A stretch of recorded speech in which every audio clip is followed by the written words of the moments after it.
Canadian, aren't you? Are you a refugee from the single payer? Do you consider yourself to be?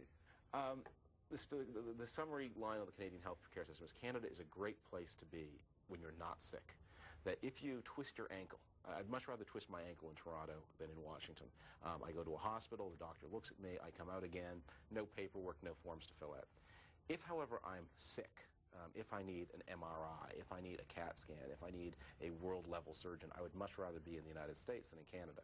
That for all its bureaucracy and inefficiencies and inconveniences, the American system does do a better job of providing high technological medicine than the Canadian. There are more, I think there are more CAT scan machines in metropolitan Washington than in all of Canada. Well, the United States is a richer country too, but I mean, as someone who was brought up in, I can't believe that one couldn't close the technical gap without compromising the principle of healthcare. I mean, I think it's just extraordinary that this country and South Africa are the only countries that can be described as advanced, which don't have a national health provision of some kind or another. And my experiences with it here seem to have persuaded me, at any rate. They combine the worst of capitalism with the worst of socialism. I mean, you can turn up, and if you haven't got a Visa card on you, they'll send you away. But the amount of paperwork and bureaucracy and paper shuffling and duplication of work that's involved in doing it is absolutely terrifying and would disgrace a Stalinist banana republic. And yet it's all for profit. How's that compared to England, by the way? Britain has a national health. Health treatment is a right in Britain. And it's the one thing of the one aspect, the one achievement, I should better say, of the post-war Labour government that not even Mrs. Thatcher dared to touch. I don't know about the British situation. The way I would compare the United States and Canada is in Canada, we have these immense queues for all kinds of important operations. Everyone has insurance in Canada, but not everybody gets care. In the United States, it turns out almost everybody gets care, although many people lack insurance.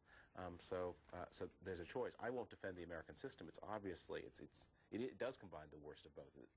It's also, by the way, a system in which the government looms very large. That's the cause of a lot of the problems. The federal government is the single largest purchaser of health care in the United States. But as this story shows, that the private market has tremendous creative potential in the United States, and it should be let free. Well, the private market certainly knows how to do mergers, but I felt I knew that already. About a half hour left with David Frum and Chris Hitchens. Aurora, Illinois, you've been hanging on. Good morning. Good morning, Mr. Hitchens. Two quick questions, then my point. Can you give me your opinion of the De Leon-inspired Socialist Labor Party? Number two, you recall earlier in the year the SEC investigated the NASDAQ market makers for corruption. I was hoping you or your friend over at Counterpoint, Alexander Comer, could look into the market makers equivalent on the New York Stock Exchange, the Specialists. I've heard they are deeply corrupt and have massive conflicts of interest. Now, there is a wonderful article in the newest edition of the Progressive magazine by Elaine Rapping called Burrowing Within that addresses the cult of individualism. I spoke with you once and suggested that far more of a threat than the religious right is the Ayn Rand-inspired libertarian right. What makes them so insidious is that under the guise of self-help and therapy, they spread their deeply ideological pro-corporate message consisting chiefly of the lie that life is what you make it, when anyone who's ever had a Walmart or McDonald's come to town or worked inside these fascist multinationals knows the opposite is true, that life under capitalism is what corporations make it.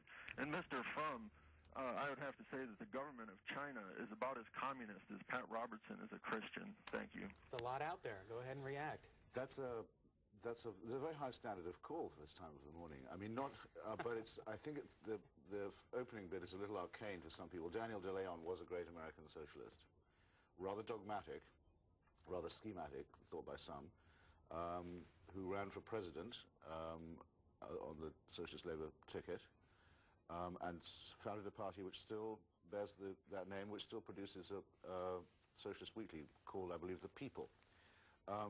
James Connolly, the great Irish Republican socialist revolutionary who was murdered by the British after the Easter Rising, got his early training in Daniel De Leon's party. Let me see. On the NASDAQ, I'll have to pass. I'm sorry, I just don't know enough about the SEC and NASDAQ, and I missed that story. As for what you ask about Ayn Rand and her influence on the American right, I think it's extremely interesting. There is a strain of, I'm sure a lot of people watching this have read either Atlas Shrugged or The Fountainhead, and perhaps imbibed some of the Randian doctrine, which is best summarized, I think, in her book, The Virtue of Selfishness. I've always thought it quaint and rather touching that there is in America a movement that thinks that people are not yet selfish enough. And I've met some of its supporters. They call themselves objectivists. And I've debated with them, but I've never got to the bottom of that problem. They think that really America is a society already rotten with too much socialism and compassion. And it's just so refreshing to meet people who manage to get through their day actually believing that. The